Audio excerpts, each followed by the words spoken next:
Hi guys, so in today's video I'm going to be talking about the pros and cons of using Splice sounds as a music producer. Splice is a go-to resource for so many music producers, including myself. It's an awesome way to have access to loads and loads of samples and loops that you can use in your own productions. So I just thought I'd make this short video to discuss my experience of using Splice, weigh up some of the positives and the negatives, and just discuss whether using Splice is a good idea or not. So let's dive straight in and look at some of the pros of Splice sounds. And the first and most obvious one for me is the massive selection of sounds and samples on offer. Splice has a huge range of sounds on offer, and they're always adding to it and always expanding their library. The samples range from drum loops to vocals to chord progressions to melodic elements, and there's just a huge variety of different sounds on there. So if you're looking to add samples and loops to your projects, Splice is a great place to start just because there's so many sounds on offer. Now, another pro in my opinion is the way Splice works in terms of its affordable credit system. So essentially what happens is that you sign up for an account, you choose which tier you're going to be joining, and each tier will get you a set number of credits to use each month. These credits can be exchanged for samples and loops within the libraries. So every time you download a sample or a loop, you're usually paying 1 credit for that. And I actually really like this system because you're basically paying a flat monthly fee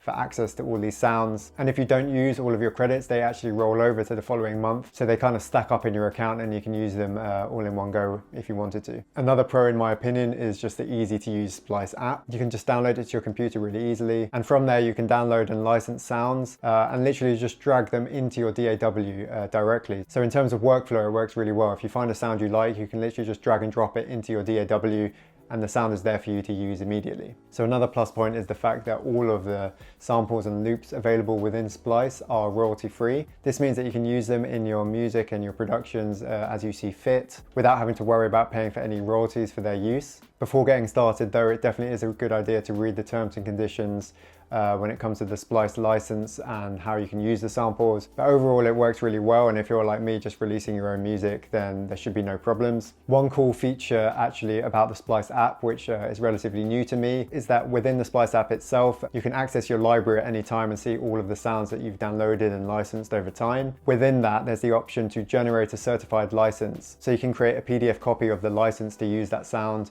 which is kind of signed by Splice. That's a really cool feature because sometimes it can be a bit tricky to generate licenses for all of the samples and loops that you have. So Splice makes this really easy, and that's definitely another plus point in my opinion. Another plus point of Splice is the fact that it's just so widely used. For me personally, I use Splice a lot. I don't think I've ever released a track that didn't use at least one sample from Splice.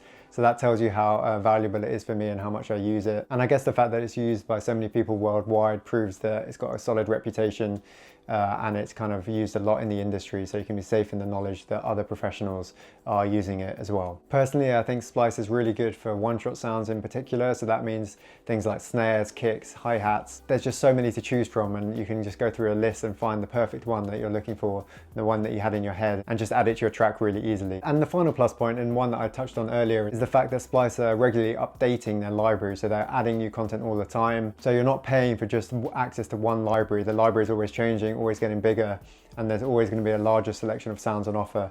And I think that's just a really cool feature, knowing that Splice are taking the time to improve their service and offer more sounds to producers like you. So now we've covered some of the pros, let's jump into some of the drawbacks of Splice. And it's funny because I actually talked about this as being one of the positives, but one of the negatives of Splice, you could say, is the fact that it's subscription dependent. You'll only be able to download new sounds if you have an active subscription. For example, if you cancel your subscription, I think you'll lose access to your credits and won't be able to download any more new sounds, although I think you can still using the sounds you've already downloaded up until that point. If you are going to cancel your subscription, it's not something I've done, but I guess it would be a good idea to download all of the sounds you've licensed through Splice and also generate certified licenses for all of them, so you've got everything backed up just in case. Another potential drawback of Splice is again linked to one of the pros, and that's the fact that because it's so popular, you run the risk of lots of other producers using the same sounds that you are. Obviously, when you download a new sound through Splice, it's done on a non-exclusive basis, meaning that anyone else can use the sound as well in their own productions. And this means that the same sounds can be used by lots and lots of producers. For that reason, especially if you're using some of the longer samples,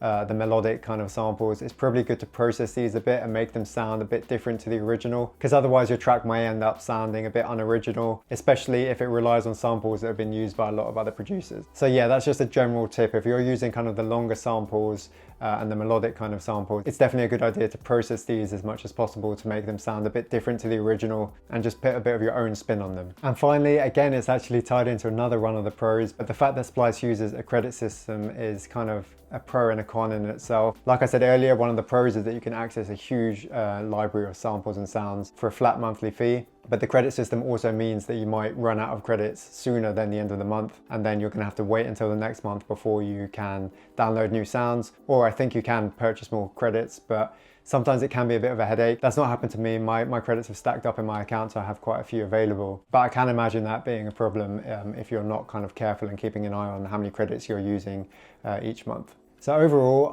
I really do recommend Splice Sounds. I do think it's worth it. For a small monthly fee, you're getting access to so many different sounds and samples and loops that you can use in your own productions. And like I said, it's one of the tools I use the most in my music production. The app makes it really easy to incorporate it into your workflow. And yeah, generally speaking, I wouldn't hesitate to recommend Splice Sounds. So yeah, overall, I really am a big fan of Splice. I'm going to continue using it.